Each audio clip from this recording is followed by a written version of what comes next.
Voilà, donc au vu des commentaires que vous m'avez laissés sur les vidéos précédentes, je me suis dit qu'il fallait que je vous fasse forcément une vidéo sur le tir donc, des oiseaux, entre autres, et donc sur la présentation d'une carabine. Donc ce n'est pas la mienne, c'est celle de Clément, donc, que vous avez vu dans certaines vidéos de la chaîne, qui m'a prêté sa carabine Amerly. Donc c'est le pack Black Force 880 qui est au prix de 100 € sur Armurerie Auxerre, en réduction. Je ne sais pas s'ils la font toujours.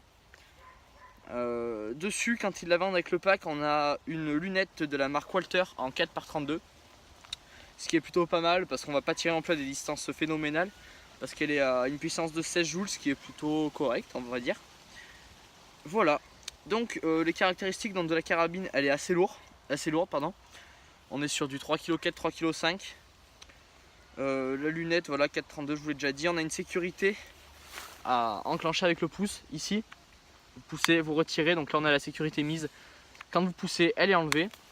À chaque fois que vous allez casser votre canon et le remettre, la sécurité va être automatiquement mise.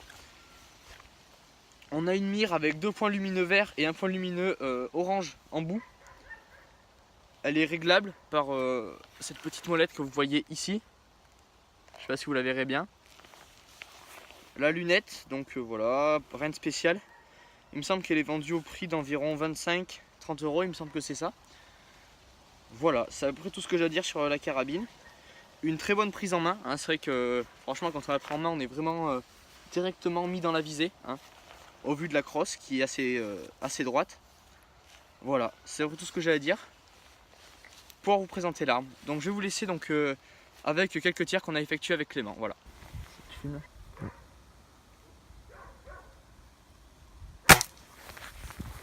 Voilà, donc là le réglage lunette est plutôt pas mal. Je suis juste décalé un petit peu sur mon tir de, on va dire 2-3 cm vers la gauche. Donc selon la distance où je tirerai, il faudra bien que je règle sur les oiseaux, parce qu'on ne tire pas non plus sur des gros spécimens, on va dire, on est surtout sur du mono. Voilà, donc on va aller un peu sillonner un peu les haies, les gros buissons. Souvent on a pas mal d'oiseaux qui se cachent dedans, on va dire. Donc allez, c'est parti. Il a peut-être ? Ah, il a peut-être, ouais. Tu sais où il est ? Environ, oui. Il est par terre ou dans le buisson ? Dans le buisson. Je sais pas où c'est exactement où c'est qu'il tombait, je le vois juste en fait qu'il tombe, qu'il lâche tout, qu'il lâche la branche et après donc on va bien aller voir. Je passe de l'autre côté.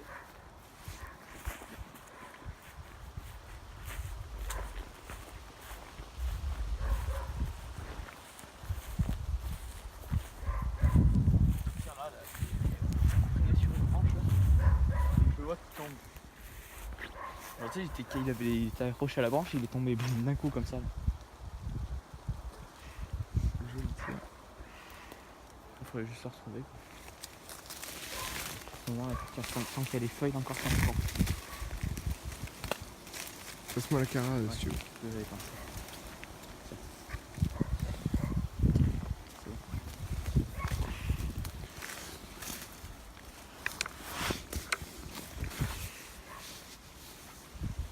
Voilà, donc là l'oiseau que je viens de tirer derrière le buisson, en fait on vient de le retrouver. De là.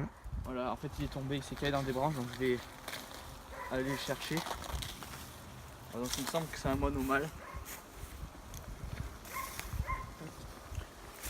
Un joli tir.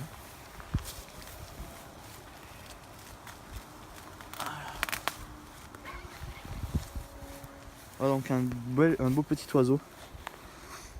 Voilà. Ça je pense c'est un jeune de l'année quand même. Hein. Alors je sais. Ah voilà, donc je l'attrape. En fait je lui pète une patte derrière. Ah bon. Voilà, un joli oiseau. Voilà. Ça à mon avis c'est un jeune de l'année, on voit qu'il est pas bien. Qu'il a des belles plumes encore. Voilà. On va voir, il y en a pas mal d'autres dans le coin. En fait, on le cherchait, j'ai dit à Clément, regardez, il y a une plume. Et il était juste à côté, quoi.